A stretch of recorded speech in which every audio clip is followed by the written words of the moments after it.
Nice. Bonjour tout le monde. Magpie interview, making of, première. Voilà. Il faut les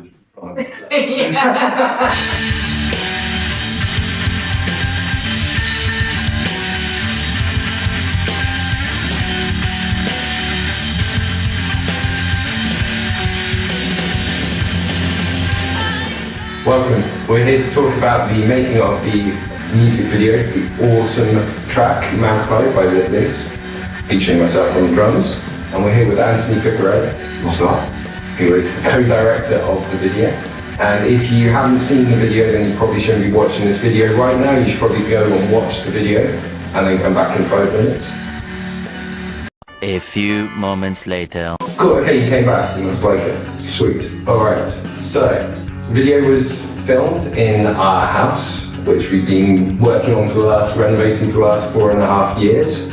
And the song Magpie is a comment on materialism. It's a social commentary, effectively. So Liv, tell me, how did you come up with the idea for the video?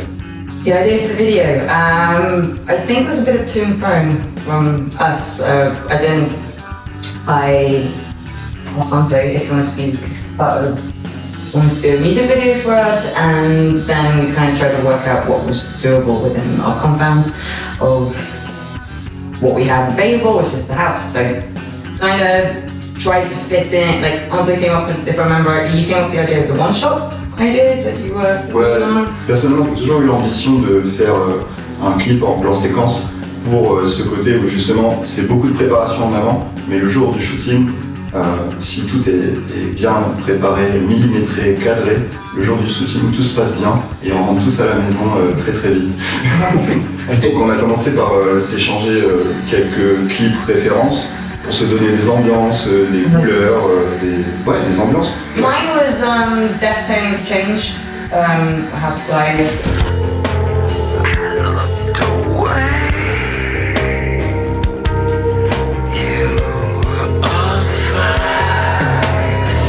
And yours was Smashing Pumpkins 1970.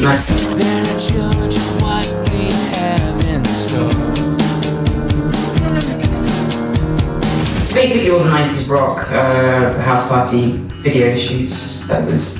C'est-à-dire qu'on s'est fait déjà une première session rencontre où on a imprimé les paroles, on a essayé de découper le texte pour se dire eh bien il faudrait qu'on rende telle action, le couple qui se dispute, le businessman au téléphone, suivi du couple, tout ça c'est réfléchi en disant bon bah sur la timeline de la musique ça représente tant de temps, maintenant ce serait bien que la caméra se balade de tel endroit à tel endroit.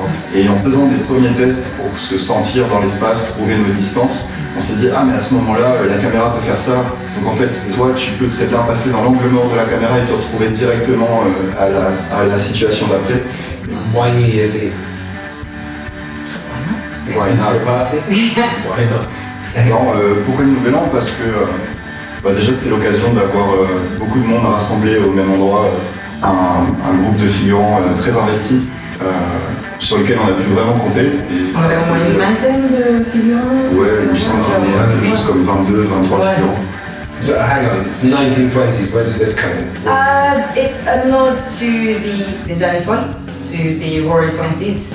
Two things kind of. Basically, I kind of had the idea of doing it as a party that was really based on hedonism and overindulgence. Also, kind of mentioned Gatsby theme and kind of ran with it because essentially, intellectually speaking, there's the 1920s, early 20th century. There's a lot of talk about the materialist dialectic. Obviously.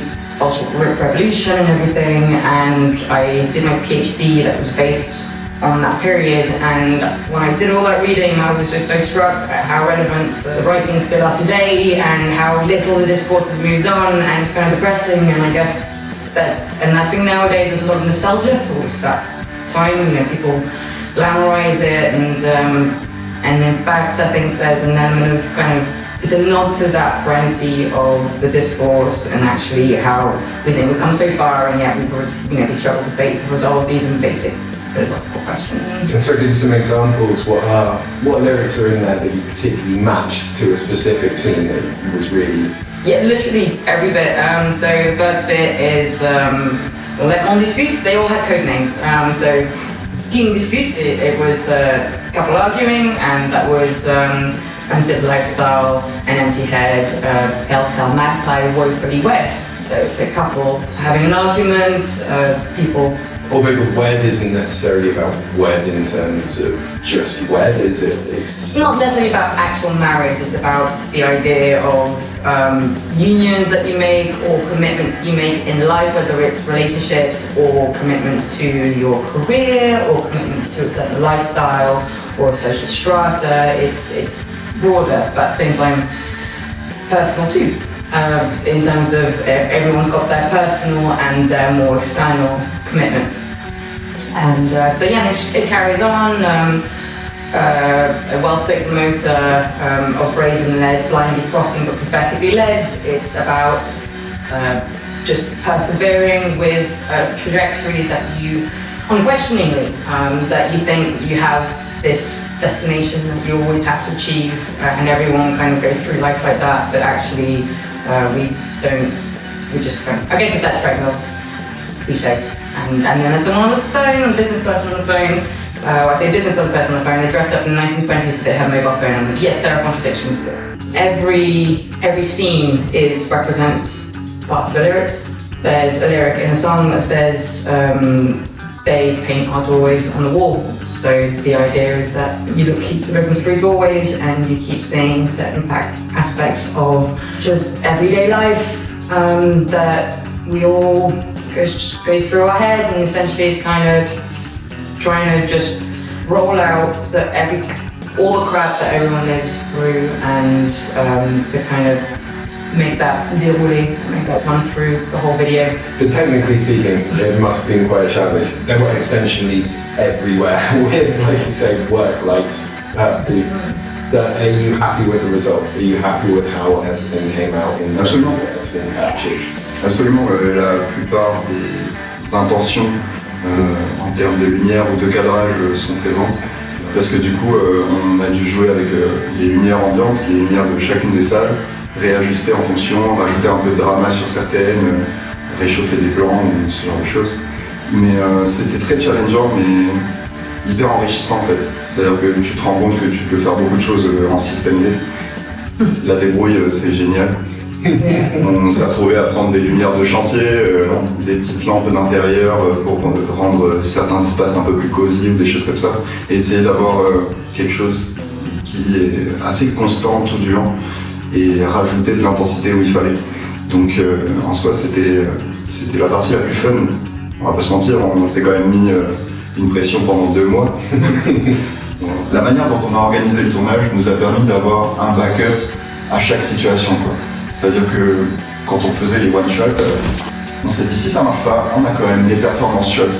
Donc les plans de vous en train de chanter et jouer des instruments en live.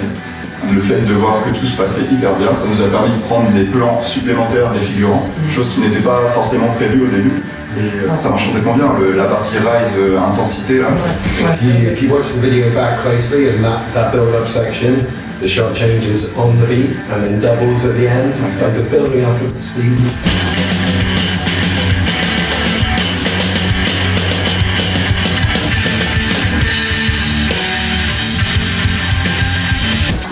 Ouais. Juste avant que ça va. Ça dure une microseconde, mais tu sens l'intensité sur son visage.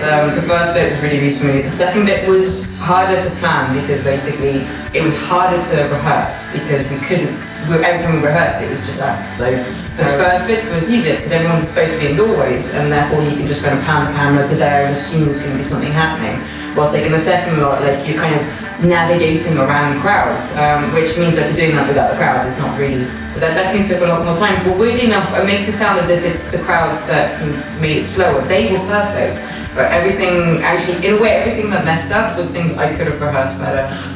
So for example, there's a scene where Pat's like clearing the drum kit coats and stuff, and like twice he threw the coats on the guitar, which I then had to pick up, so it's good. Okay, start again.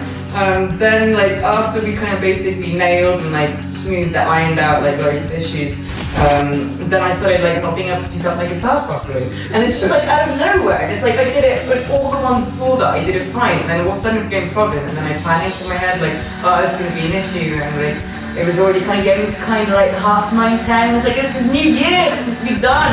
But anyway, I'm pretty sober by this point, so it's not the progressive drinking throughout the evening. So yeah, which is why at the end of, in the shot, when I do put the guitar on me properly, like perfectly in time, I do a proper with my shoulder, and it's so it's not deliberate, it's just like it's nail it, like so proud. So you can see it. Honestly, I think for me, Tikivision sounds easy, but like two best bits. One is like everyone turning up and looking awesome, and that was just so exciting. It was just like, oh man, this is real. Like we've done so much planning and stuff, and like, and dare I say, like everyone turned up perfectly on time.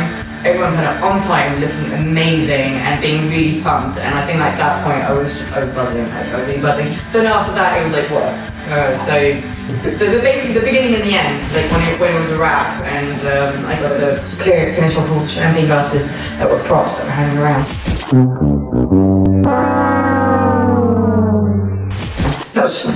Mon moment préféré, je pense que c'est quand on a commencé à faire la pause entre le premier plan et le deuxième plan séquence. J'ai dit attendez, je back up le plan, je veux le regarder sur écran pour être sûr, et on s'est tous mis autour d'écran. Et on l'a vu ce moment où on s'est dit ça y est, c'est bon, c'est celui-là. On s'est extasié, à crier à chaque fois, on dit oui, c'est parfait, c'est bon, c'est ça qu'on voulait et tout. Ce qui a redonné un coup de punch en fait pour la suite. Moi, il y a toujours ces moments qu'on ne gardera pas au montage final, donc je pense à ce fameux lancer de dés qui a toujours été un peu galère, soit le dé sort, soit il en manque un, soit il y en a un qui tombe par terre. Mais voilà, ça fait partie des enjeux du plan séquence. My favourite moment was when you guys were doing the first one shot. There were a load of us in the kitchen just kind of seeing what was going on, just out of shot, looking for the lift come down. When we heard the music started, it's like, oh, okay, they're filming. Wait there, what's going to happen? And then a minute and a half later, Charles comes down the stairs, backing up Anto so that he doesn't fall, then Anto, then Liv, walking the walk, and then everyone stops. Yeah, we got it? Yeah, we got it? Yeah, we got it! Yeah, okay, so, comme tu dis, c'est dans le texte pour le soirée. So, yeah, it was a wicked evening. It really was. Awesome. It was such good vibes. Like, it was so much fun. Yeah. Yeah, cheers, Anto. C'est passé comme sur des roulettes, juste parce qu'en fait on s'était vraiment entraîné et préparé à tout ça. On a essayé de prendre en compte tous les facteurs qui pourraient se passer. Tous ceux qu'on ne pouvait pas contrôler, on s'est dit bon bah on verra le soir même, on verra comment ça se passe. C'était, je pense, rassurant d'aborder le tournage comme ça. Moi je suis hyper satisfait du résultat qu'on a pu produire. J'espère que ce clip sera vu par énormément de monde parce que c'est un mélange d'univers, c'est une rencontre à un moment donné qui nous a permis aussi de graver une histoire et une amitié dans le temps. Enfin, je veux dire, on se regardera ce clip dans 10 ans, on repensera à tous ces beaux moments. Toutes ces galères, ces prises de tête, on se dit comment on va faire pour que tel jour tout se passe bien. Cool. So go and watch the video again now. And Do it. Again later, because there's so much to see. You'll notice different things every time. And now you've heard us talking about it, then you can watch it and go, oh, that's what we were talking about. Okay? Go and watch the video. Yeah, you tell them what to think. Yeah. Well, they can think their own things, just within this structure. Okay. You got the framework. Go and watch the video, reflect on what we've talked about, and then there'll be 5 questions at the end of this video. There's a bingo card for come through this video. How many glasses of champagne in that room, and how many did Liv finish at the end of the evening? Every single one. Oh, you think I'm joking? Déjà un grand merci à tout le monde qui a participé à ce projet, parce que nous on s'est pris la tête, mais j'imagine que vous aussi on vous a pris du temps, de l'énergie à vous dire en place, reviens ici, fais comme ça, machin. En tout cas, tout le monde s'est épris du projet et s'est dit on y va ensemble, ok c'est ça votre projet, allez on y va quoi. Donc merci à tout le monde, franchement. Ouais, merci. Bonne soirée. What's it